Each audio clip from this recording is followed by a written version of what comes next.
Hello, everyone. Welcome back. My name is Jeff Mendelson, and this is the One Big Tip podcast. My guest today is Pat Flynn. Pat is a father, husband, and entrepreneur from San Diego. He owns several successful online businesses and is a professional blogger, keynote speaker, Wall Street Journal bestselling author, and host of the Smart Income podcast and the Ask Pat podcast, which have earned a combined total of over 80 million downloads, multiple awards, and features in publications such as the New York Times and Forbes. Pat is also an advisor to ConvertKit, Circle, and several other companies in the digital marketing arena. He believes that your business should revolve around the people you serve, and your offering should reflect that. He will share and talk about how to do this using the businesses he's built at SPI as a prime example. So I'm really excited to have you. Pat, thank you so much for joining me, and welcome to the show. Jeff, thank you for the warm introduction, and thank you for everybody watching live right now. Excited to be here and ready to jam. All right, beautiful. So listen, I ask everyone this, what is it that you do and what makes you so amazing? Yeah, so I guess on the high level, I'm a creator. I like to create things, and that has changed. That definition of creator has changed over time since I started. I actually started out online in 2008. I got laid off from my architecture job. I was on my way to becoming an architect, and that was very tough. I didn't know what to do, so I went online. And to make a long story short, I had built an online business helping architects pass an exam. And that did very, very well. And back then, creator meant putting my notes on a blog, creating a PDF file that I then sold as an ebook. But then from there, people started to ask me, well, how did you do that, Pat? So I built smartpassiveincome.com to just fully transparently just share everything that I was doing in my architecture thing. And then people said, wow, that's really interesting. What else can you do, Pat? And I said, I don't know. Let's figure it out. So I've become known as this sort of like crash test dummy online where I experiment, I try different things, I build different things. Sometimes it works, sometimes it doesn't. I went on to build an iPhone app company that ended up making over $1 million back in 2009. Then I started writing books. I started to speak on stages. Later, I started to sell online courses to help people with things like podcasting, email marketing, affiliate marketing. In 2017, I and my videographer invented an actual physical product to just see what happened and see how that goes. And that did very well. We launched a product called the Switch Pod on Kickstarter for about $500,000 in 60 days it raised, which was pretty amazing. And then more recently, my experiment's been on YouTube. And I have a channel related to one of my hobbies, Pokemon. And that channel has in 2 years grown to over 600,000 or almost 600,000 subscribers and 130 million views. So all in all, I like to say I'm a Pat of all trades, master of fun. And I just like to try new things and share the results one way or another. It's always a lesson, even if it's a fail. I love it. Thank you so much for filling in those blanks. I want to, I got to say something here, even though you have a tremendous amount of accolades behind you, you're still, I'm still amazed. Like when I saw that you mastered the craft of doing podcasts and getting content out there and building products. It's only recently that you started with the YouTube channels, right? I mean, YouTube's been around for a good long time, but you didn't really embrace it until up until a couple of years ago. Why was that? What was the catalyst that made you go, I need to do this now? Yeah, embrace is the right word. I mean, in 2009, that's when I actually started my first YouTube channel, the Pat Flynn entrepreneurial sort of advice channel. But it was more of just, well, everybody else is starting a channel. I might as well start one too. And I didn't really take it seriously. I didn't really stay consistent on it. It was sort of just like a repository or compendium for just videos about things that I was talking about elsewhere, but never really consistent. In 2017, though, I went to an event called Vid Summit, actually 2016. And that's when my eyes opened up to what was really possible on YouTube, not just more views, more subscribers. That's not really what it's about. But when you capture those people's attention, how might you then serve them? And what really drove me was there was a lot of people teaching online business who were teaching in the worst kind of way. No offense to them. Well, maybe a little bit, because they were mostly snake oil salesmen who knew YouTube and were able to get in front of the audience that I wanted to serve and in a much bigger way than I could with a podcast. And the podcast is still great and life-changing for sure. But I said, you know what? I want to get on YouTube and get in front of these people who are doing it the wrong way and teaching just because they're trying to get a credit card from somebody. And I wanted to just give value and get in front of those people and teach them the right way. And that ended up working. And that grew my channel from overnight. It took 8 years to get to like 50,000 subscribers. And once I started getting serious about it, it took maybe another year to get to 200,000 subscribers. Like that's how quickly things began to accelerate once I started to focus on who the audience was and what I could do to best serve them. So in the future, do you think that those priorities are going to shift a little bit? I mean, now, lately in the past 2, 3 years, Instagram has come up, LinkedIn video, LinkedIn is very hungry for video content, and even TikTok now, people are really starting to crush it through it. They still say it's more or less virgin territory. Are those some other channels that you may be dabbling into, or do you just sort of focus on one as you go, or how does that look for you? Yeah, I mean, part of my struggle when I was early on in business was saying yes to every opportunity that was out there. And when you say yes to every opportunity, you're also saying no to something else. So I may have committed to YouTube, but then I went over to podcast. And, the podcast did very well, thankfully. But then I went over to Pinterest and I tried that. And then I went over to this and I went over to that. And all my energy was divided. And then I read a book called The One Thing by Gary Keller and Jay Papasan, which really helped me realize that all this energy that I was spreading out everywhere else was meaning that the one or two things that I wanted to work just didn't have enough of me or enough time or enough dedication.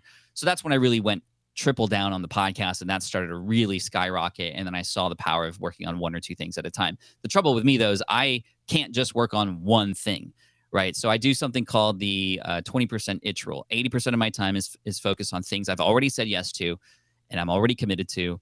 And then 20% of my time is used for the one new thing, the experiment, the thing that if it were to fail, everything else is still fine.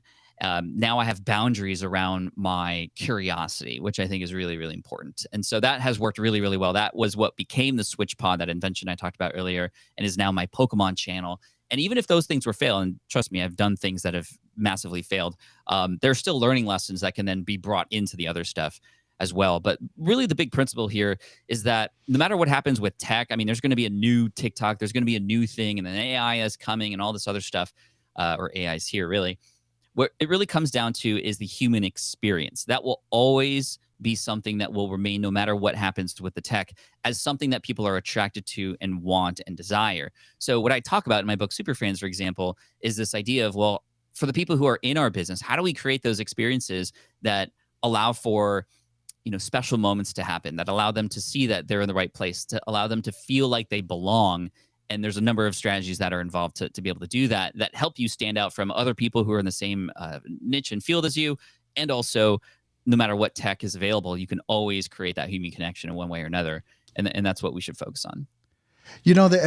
I really like that you touched on all those points. I think one of the interesting things that, when I started following you way back in the day, is just how transparent and authentic, you presented your channel to be. You would produce these monthly income reports where you're just like, guys, this is how much I made, this is how much I lost, and here's why, here was the decision-making process.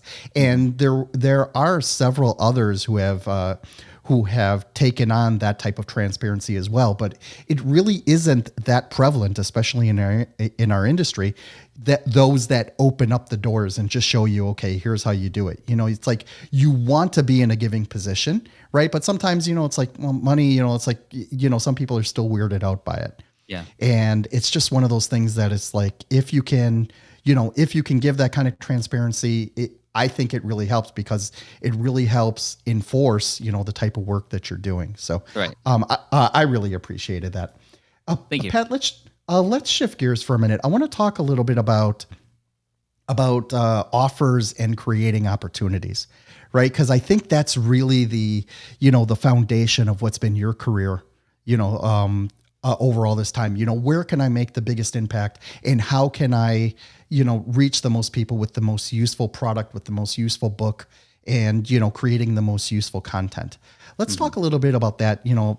Starting with your creative process, on how you start thinking about that, and then how you move that into taking action and actually getting it done. Yeah, the one thing I've learned over time is that if you're guessing, you're probably doing it wrong, or you haven't done enough research, or you are jumping steps.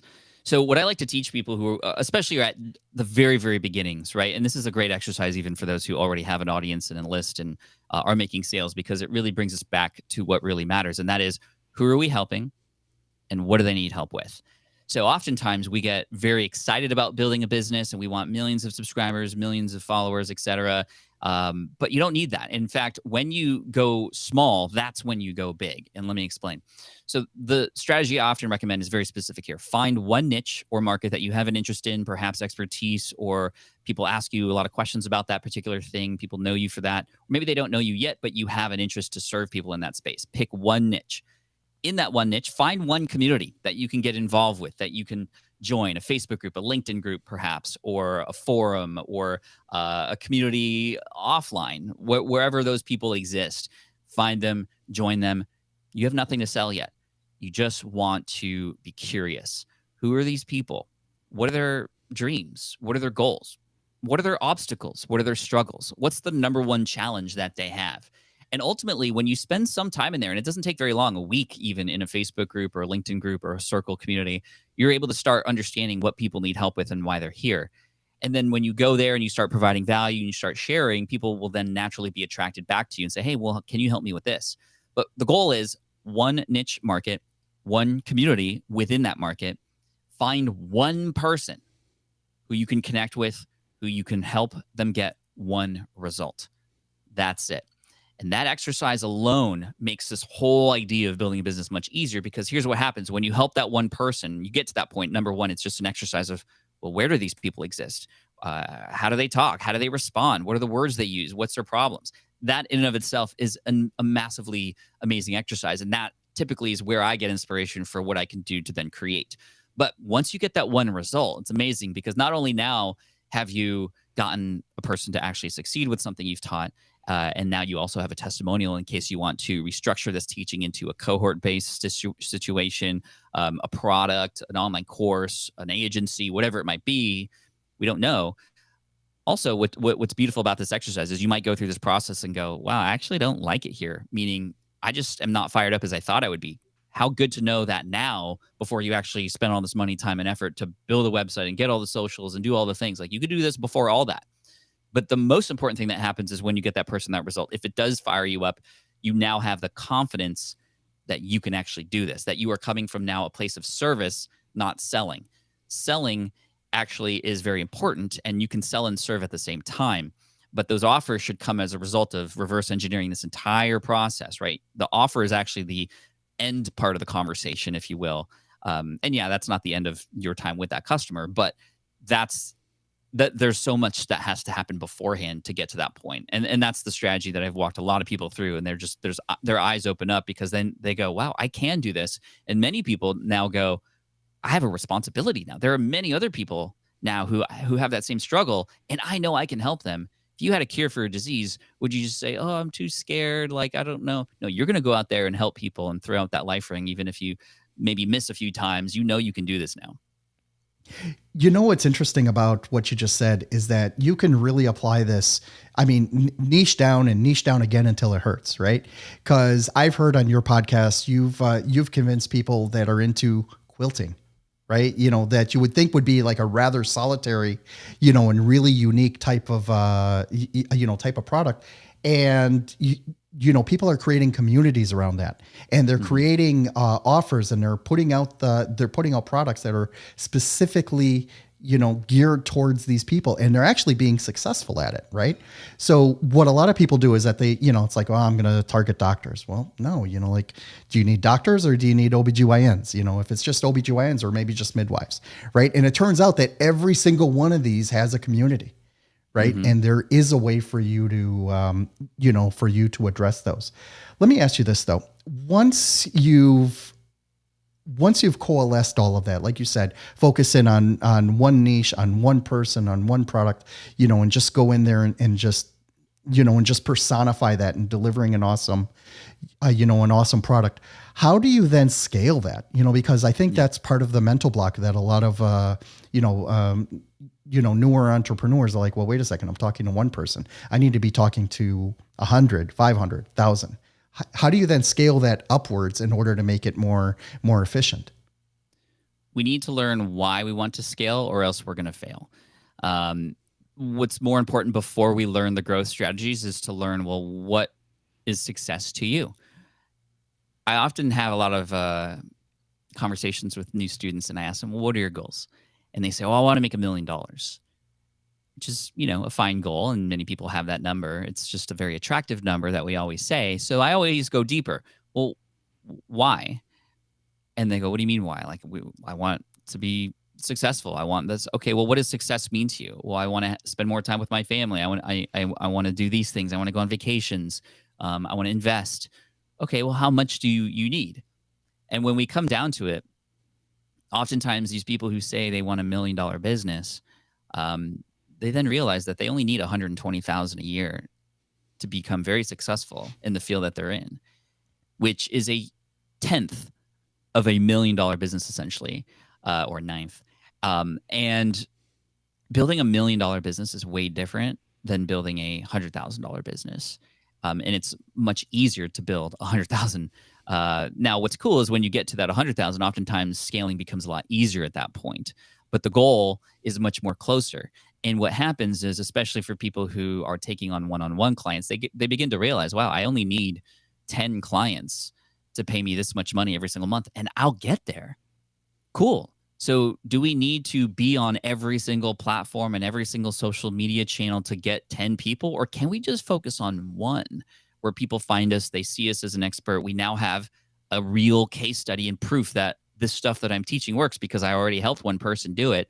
I now have the confidence to go out there. I now know the language that people have. I now know the questions that people in this very specific space have, and I can talk to them specifically, right? It's the difference between, I'm going to help people with fitness and I'm going to help runners. Well, what about runners that are ultra marathon runners versus runners that are, just starting, right? This is why Couch to 5K was such a strong brand, because that's a very relatable even phrase in the name of it. And people who are starting with 5Ks have a totally different set of problems and goals and wishes and dreams and fears and obstacles than people who are ultra marathon runners. But even in the ultra marathon running space, there are male and female ultra marathon runners who have different body types and physiologies, who require different inputs to have maximum outputs. And even then, there are the younger versus older, and they have different goals. If you're a 50-year-old ultra marathon runner, there are, making sure you're not getting injured, and, knees and joint solutions, which are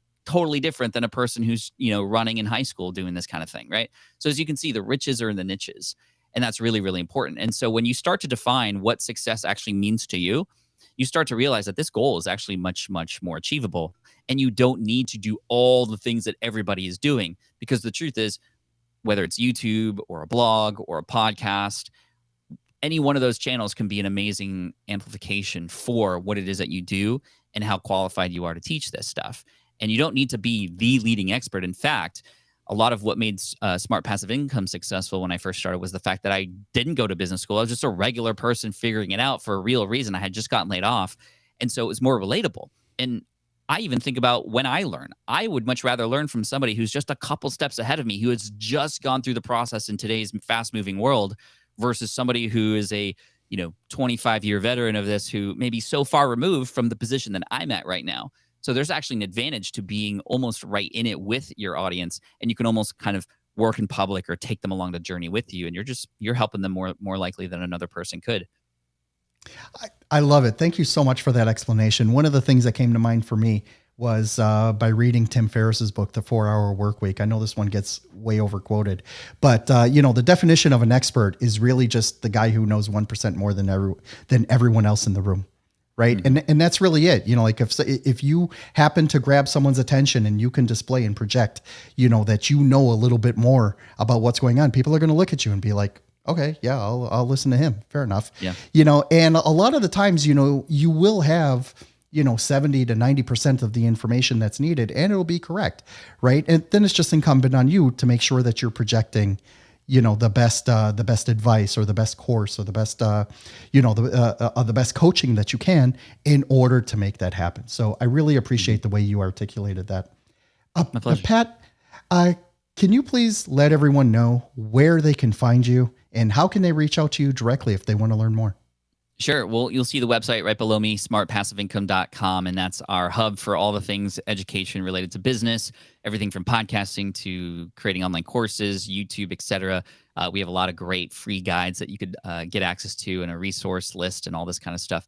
If you want to reach out to me individually, at Pat Flynn on Twitter or Instagram. Those are the two sort of social media hubs where I live mostly, at Pat Flynn and at Pat Flynn on Twitter. So Twitter and Instagram. And yeah, thank you so much. I appreciate you for having me. This has been great and really good questions. I hope these serve people today. You got it, man. Thank you so much for joining me. This has been an absolute pleasure, and I really appreciate you taking the time to speak with the audience.